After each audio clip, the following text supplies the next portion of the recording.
Imagine a provincial official in central China who, for the last decade, has had one primary job: transform dusty plains into shimmering forest cities almost overnight. He was a key architect of the Chinese miracle, a man who viewed a billion-dollar bridge not as a luxury, but as a routine Tuesday afternoon task. In his world, the cranes never stopped moving because the land beneath them was a literal gold mine, one that funded every school, road, and high-speed rail link in his district.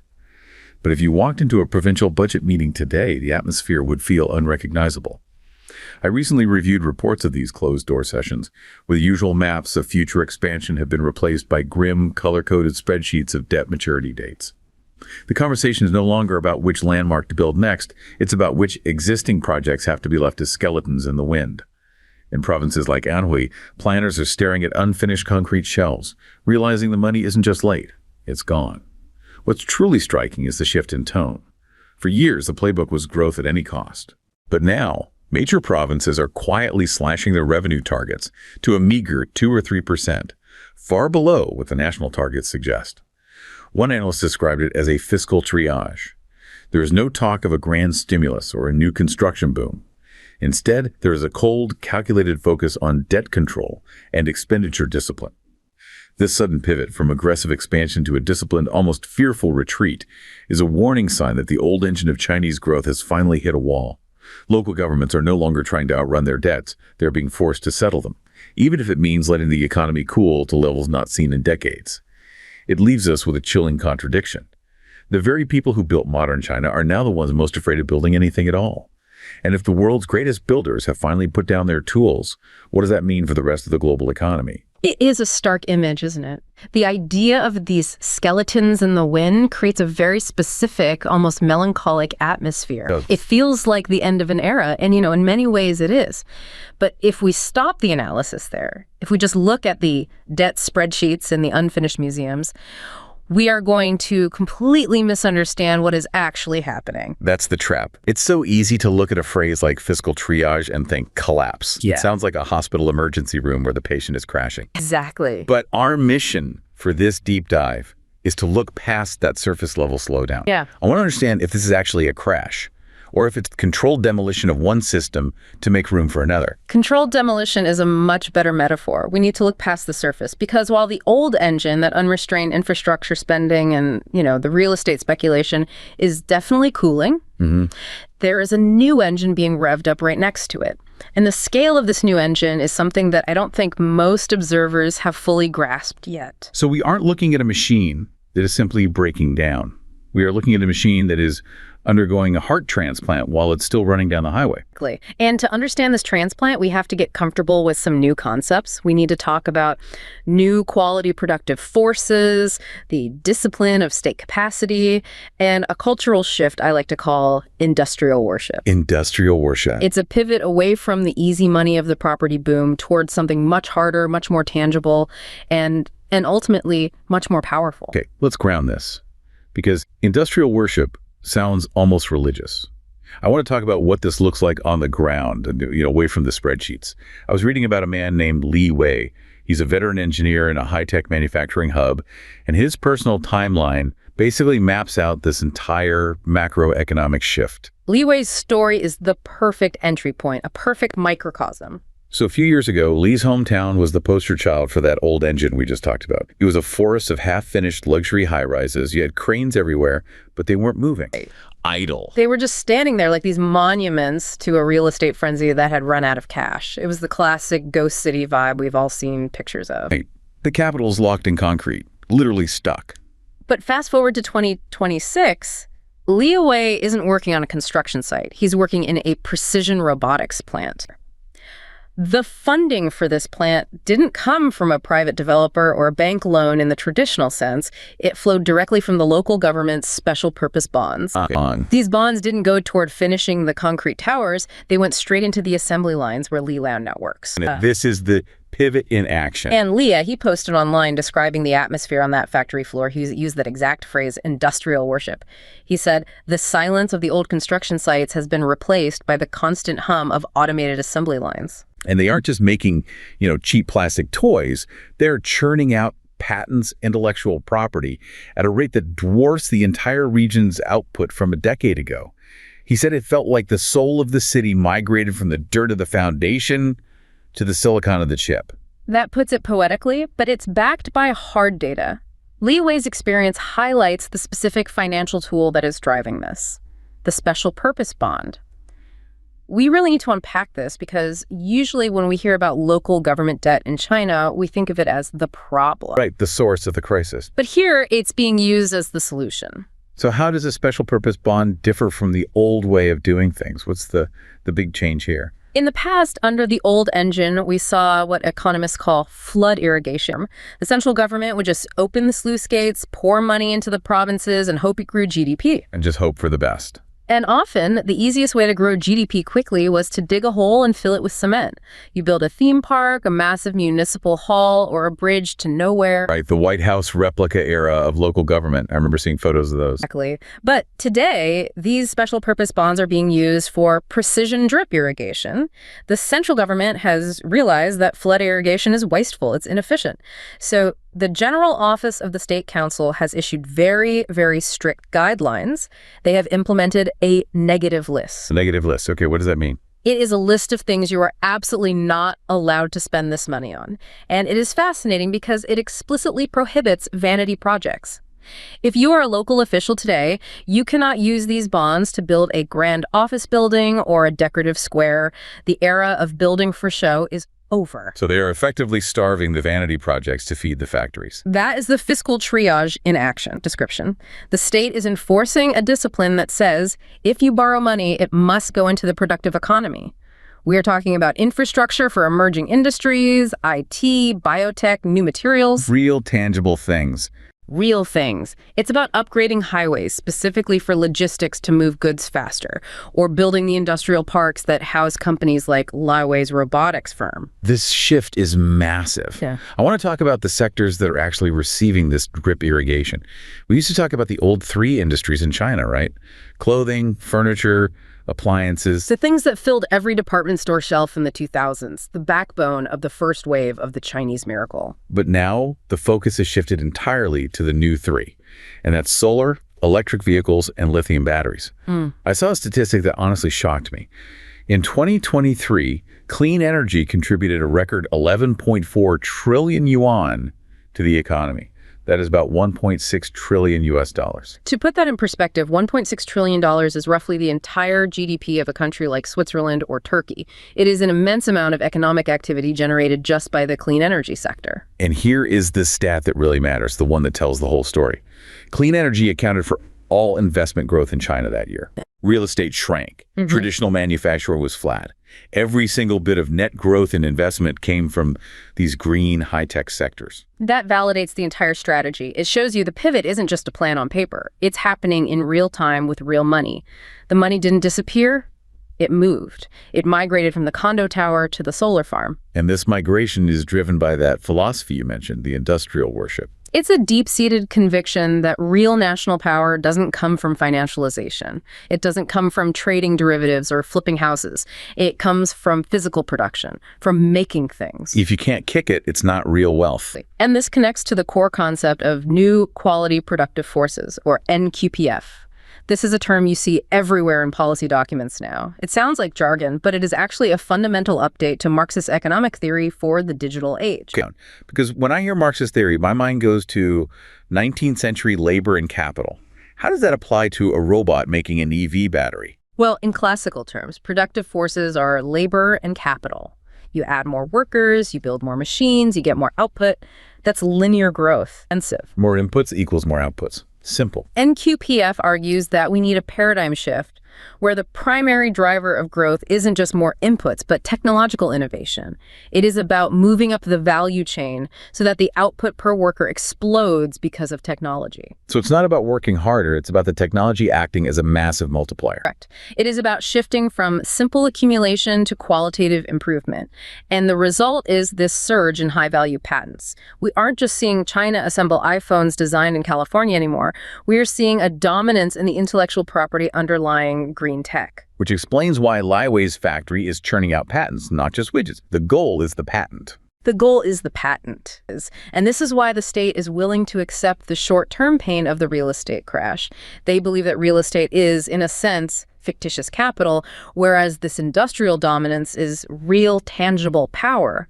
They are willing to let the old economy deflate to pump air into this new one. And if we look at the global market, the strategy seems to be validating itself. I mean, solar panel prices dropped, what, 42%? Because of this massive scale up. Battery costs have halved. They are effectively exporting deflation in green tech to the rest of the world. They're not just participating in the green transition, they are supplying it.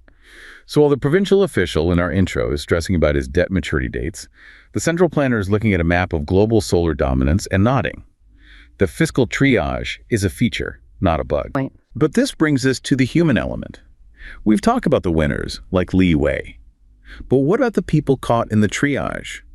The intro mentioned provinces where the money is gone. I was reading a series of testimonials from a remote prefecture where local officials were, well, they were terrified. Their land sales had evaporated and they feared they would have to slash basic services. This is the vulnerable region scenario. This is the big risk in any transition like this. Right. And one story really stood out to me.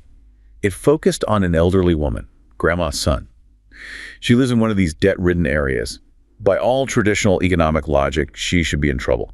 The local government is broke. You'd expect her services to be the first on the chopping block. Exactly. Her pension didn't stop.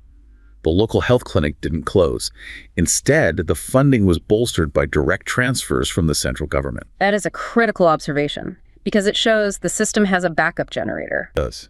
Try to imagine the security of a citizen who sees the local coffers running dry, literally sees the mayor panicking on the local news, but feels the state capacity of the central government reaching down to ensure the social safety net remains intact. This illustrates a concept that is absolutely central to understanding the Chinese system: state capacity. We hear that term used by political scientists all the time. Yeah. What does it actually mean in the context of Grandma's son getting her medicine?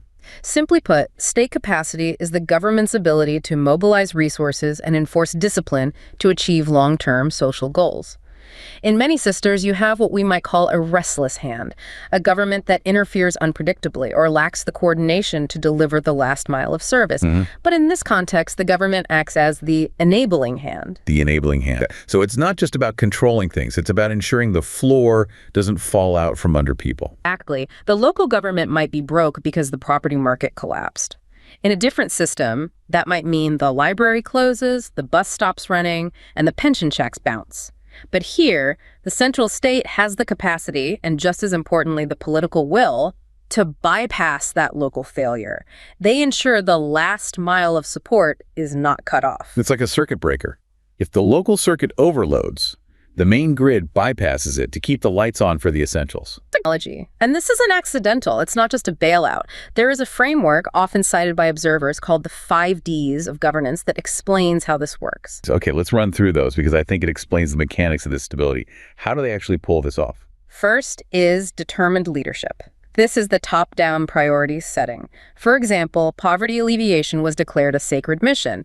It wasn't a talking point, it was an order. This clarity trickles down through the entire system. So everyone knows what the boss wants and what they'll be judged on. And they know their careers depend on it. Second is detailed blueprint. This refers to the 5-year plans. These provide stable expectations. Unlike in some systems where policies might flip-flop every election cycle, Grandma's son knows the plan for healthcare is set for the next 5 years. There's a predictability to it. That stability must be incredibly comforting. What's the third D? Development-oriented. The focus is always on growth that benefits the base. It isn't just growth for the stock market, it's growth that reaches the village. But the fourth one is crucial for the modern era: data-based governance. This sounds like where the tech comes in. They use big data to identify exactly who needs help. In the past, corruption or just simple inefficiency might have meant Grandma's son's money got lost or skimmed. Now, digital tracking ensures the central transfer actually hits her bank account. Wow. It prevents fraud and ensures that fiscal triage we spoke about is targeted correctly. So the data allows them to be surgical. They don't just throw money at the province. They throw it at the person. And the final D is decentralized delivery. Local officials implement the policies, but the central government sets the hard targets. So the local mayor is told, you must ensure pensions are paid, even if he has to cut spending on new office furniture to do it. That explains the shift in tone in those budget meetings from the intro. They're being forced to prioritize the safety net over the vanity projects. And this ties into a broader economic theory they are applying called the pro-poor market. Pro-poor market. That sounds like a contradiction, doesn't it? Usually we think of the market as favoring the rich or the most efficient. The theory here is that the market alone, left to its own devices, naturally creates inequality. The rich get richer, the poor get left behind. The Chinese system uses a guided market where the state intervenes specifically to ensure the poor can participate. Give me an example of what that looks like on the ground. Take e-commerce. A purely free market might not build high-speed internet to a remote village because it isn't profitable. There's no business case for it. But the state builds that infrastructure as a public good.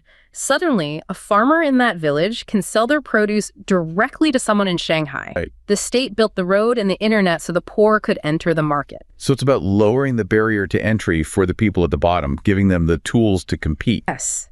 And this creates intergenerational upward mobility. The goal is that a child in a poor, indebted province, like the one Grandma's son lives in, still has access to the same educational and health infrastructure as a child in a rich province. Their future shouldn't depend on whether the local mayor made bad real estate bets 20 years ago. That is a powerful idea. It reframes that fiscal triage from earlier. Yeah. It isn't just slashing budgets, it's a reallocation. It is moving money from vanity projects to people projects, pensions, healthcare, old age care. It demonstrates a system that values collective stability over the procedural deadlock you might see in other systems. It brings a sense of relief to the population, I'd imagine. You know that even if the local economy is shifting gears, you aren't going to be thrown out of the car. That is the core promise of state capacity. Stability, even amidst massive change. So we have the industrial pivot, the industrial worship, and we have the social safety net that makes it politically viable. But there's a third piece to this puzzle. It's about the future. I saw a fascinating video clip of a young entrepreneur in a coastal industrial park. He had walked away from his family's traditional property development business, a business that made them wealthy, to join a state-backed future technology incubator. He spoke about the rigidity he perceived in his Western counterparts, investors who are stuck in a loop of low-growth cycles because they cannot decouple from legacy industries. That is a sentiment we're hearing more and more often, this idea of being stuck. In his view, China is performing a results-oriented pivot that is almost surgical. He described the ghostly remains of the old real estate era as a necessary shedding of skin. It allows the country to invest in things like quantum computing and green energy infrastructure. There is a certain harshness to this perspective, a sort of out with the old, in with the strategic, that characterizes what many call China's systemic resilience. It is a very Darwinian view of national development, isn't it? Survival of the fittest economic model. My feeling after watching his interview is that while the language of Western civilizational decadence might feel provocative or, politically charged, it stems from a genuine observation of speed. The story he tells is one of a system that refuses to stagnate, choosing instead to endure the short-term volatility of a housing market crash to secure a long-term seat at the head of the technological table. It's a high-stakes gamble. A very high-stakes gamble on the future that emphasizes collective survival over individual speculative gain. That entrepreneur is tapping into the future industries agenda, and his point about rigidity is the key here. What are the specific targets of this agenda? We mentioned the new 3 earlier, but this sounds like it goes way beyond just EVs and solar panels. It goes much further. The new 3 are the present. The future industries are things like quantum information, nuclear fusion, humanoid robots, deep-sea mining, and genetic engineering. Deep-sea mining and humanoid robots. It does, but they are treating it as industrial policy. These are the new quality productive forces that they believe will define the next century.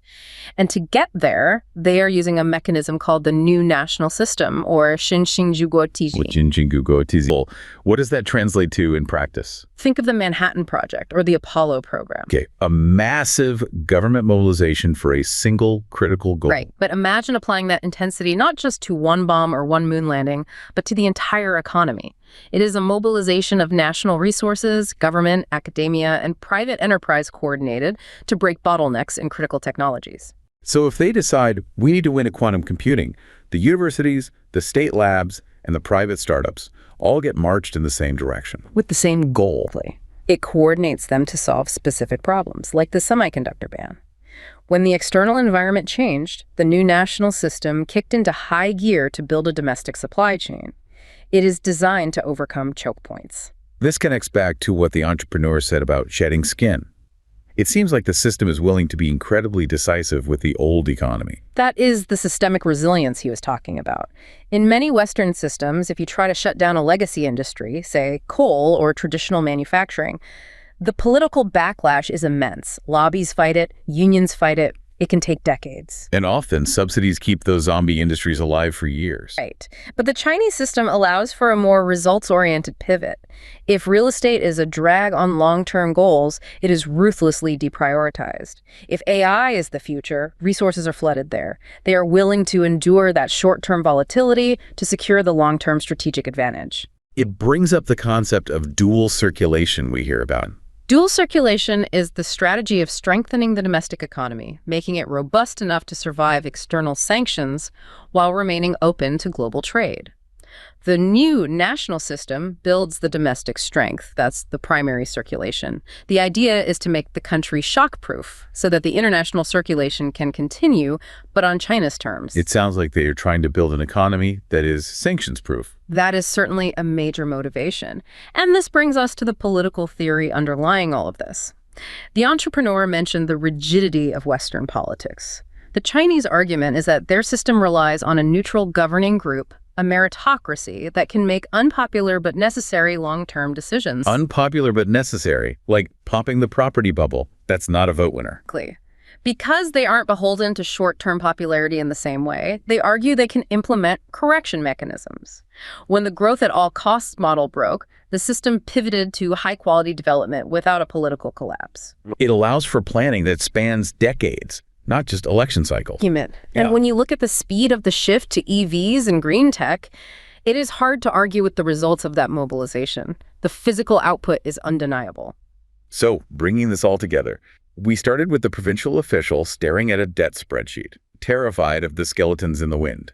But through these stories, Lai Wei in a factory, grandma's son with her pension, the young entrepreneur shedding his skin, we see a very different picture emerging. We have three strands woven together here. First, the physical shift in manufacturing, the special purpose bonds moving capital from condos to robotics. Right. Second, the social stability provided by the state, the enabling hand that keeps the safety net intact even when local governments are in trouble. And third, this strategic, almost audacious gamble on future tech that is betting the house on the next century. The Chinese miracle isn't over. It has evolved. It has morphed into a more complex, high-tech, and disciplined phase.